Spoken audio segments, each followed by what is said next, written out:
And showtime. Ladies and gentlemen, welcome to the latest episode of the ChannelPro 5-Minute Roundup. Look at news, trends, and tips for the SMB channel in 5 minutes or thereabouts. My name is Rich Freeman. I am executive editor of the ChannelPro Network and one of your hosts on this program. And with me this week, as always, is my co-host, Eric Simpson, a business transformation and improvement consultant for MSPs and other IT providers. Eric, how you doing? Doing fantastic, Rich. And ready to see you live and in charge at our next ChannelPro event in San Jose next week. That's right. That's right. Yeah, that's where I'm going to be next week, and you as well. You are speaking with us, and thanks for reminding me of that. We'll have to do our next episode of this program right there from the event in San Jose. Kneecap to kneecap, brother. Kneecap to kneecap. Anyone here interested in that event? If you're in the Bay Area, by the way, and you're interested in attending, there is still room for you. Go to events.channelpronetwork.com, and you'll get all the information there. We definitely encourage you to register in advance to make sure that we've got a seat waiting for you. But please come on out. Say hello to Eric. Say hello to me. We'd like to meet you face to face. But for now, let's dive into our top story of the week, which broke late last week, was a little bit more quiet in some ways maybe than it deserved to be, and it involves Acronis. So we have known for many months, because Acronis has been doing a great job actually of previewing this and letting people know to expect it, that in October, when Acronis holds its first cybersecurity summit event in Miami, they are going to be making a big push into the security market. So they're very well known, obviously, in BDR.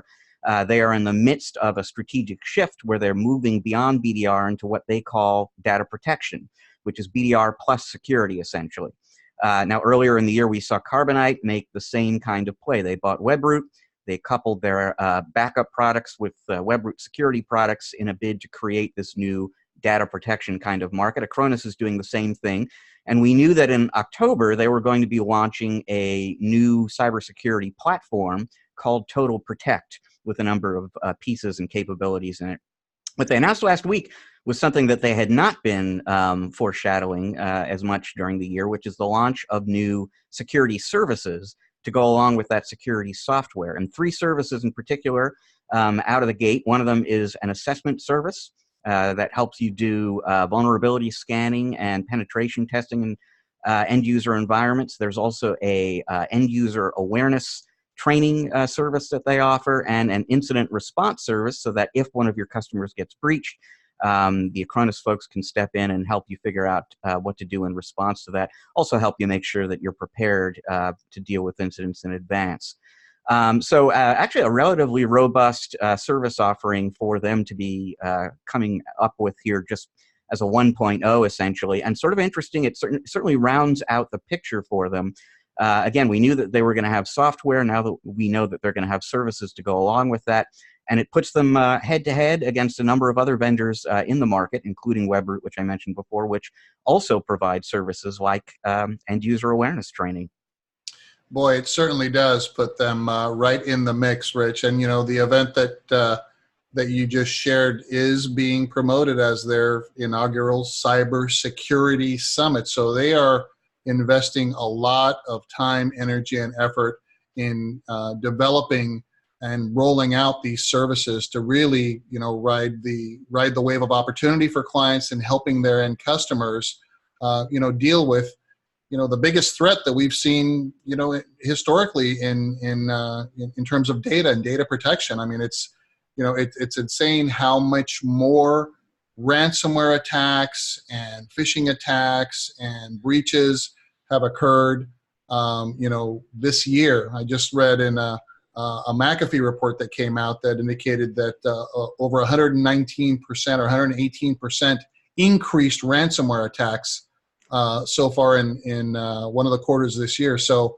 good on Acronis for really sitting down and putting together these strategies. And, you know, it really shows their strategic intent and how they're rolling these things out kind of in unison. So this isn't kind of we're rolling out this piece, you know, this quarter and this piece next quarter, and we'll have this in 2020. They're really building this to roll it out and making it beneficial and effective for their partners, very effectively, it seems like. And that really is part of what makes their whole security push so impressive. Is it really is kind of a big bang. They've got this giant software suite, which really is sort of a Swiss Army knife of security solutions, and then services on top of that. And like you said, it's all at once, basically, as opposed to sort of slowly stepping this stuff in. So very interesting. And, you're absolutely right. There is no bigger risk, no bigger threat in the industry than security, but there's also arguably no bigger opportunity. I mean, security is the common denominator across any kind of service or solution that anyone who reads ChannelPro provides.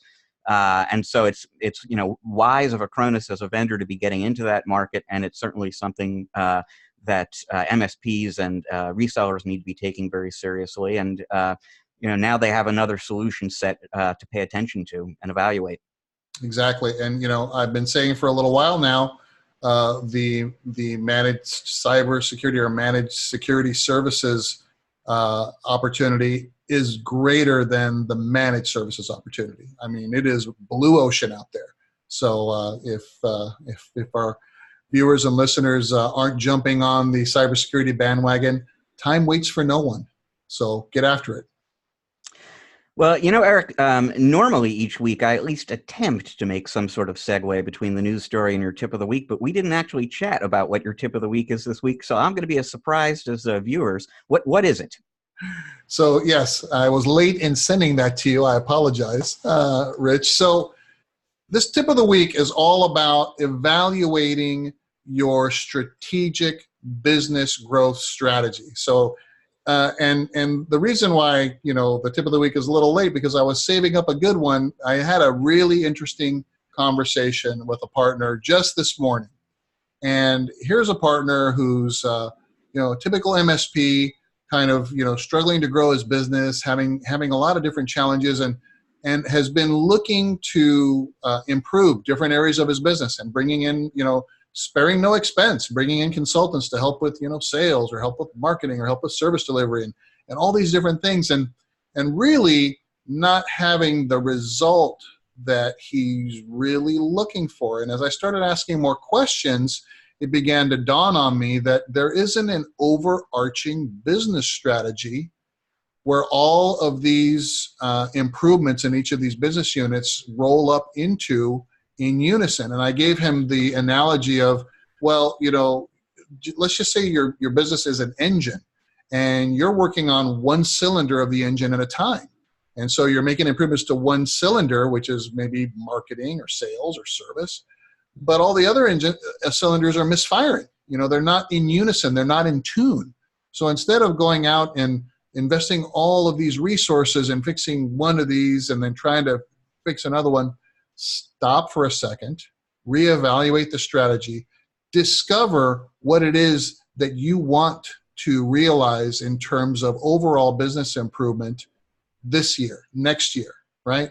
And make sure that all of these investments you're making are strategically aligned and timed to benefit each other.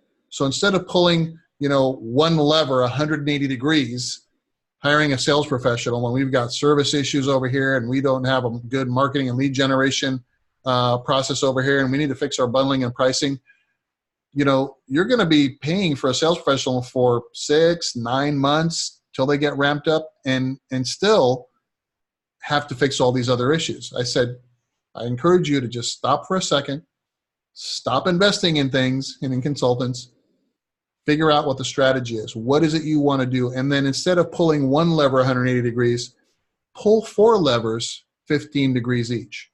This allows controlled, sustainable growth in the organization. Then take a breather, grow into that new now, get some ROI for spending all those resources and getting that new level of performance, then come back around and pull those 4 levers 15 degrees more each. And then again, you're eating the elephant one bite at a time, starting at the tail, finishing at the trunk. You're not just kind of haphazardly taking bites all over the elephant, right? And that way you're just boosting the performance of your engine. So, that first 15 degree, improvement in all cylinders, hey, maybe that got your car running right. Maybe it's not, doing 200 horsepower yet, but you're doing 80 and you're cruising down the road. And the next improvement, performance improvement, get to 120 horsepower till you get to that 200 over time. And again, the key takeaway here is it's strategic, and all of the activities and decisions you're making drive that ultimate outcome. And the best part about it is you won't slide back into the old ways of doing things because you're allowing for that controlled, sustainable growth to take hold and be permanent. Yeah, I mean, what you're talking about here, it's not just thinking strategically, it's thinking specifically, right? I mean, the common theme across the various things that this client of yours was doing was probably, hey, we want to grow the business. So we've got to do these 6 things to grow the business. But a strategy is more precise, more specific than that. And it's when you really understand what your strategy for growing the business is that you can begin to sequence and coordinate and be more thoughtful and precise about how you go about making investments.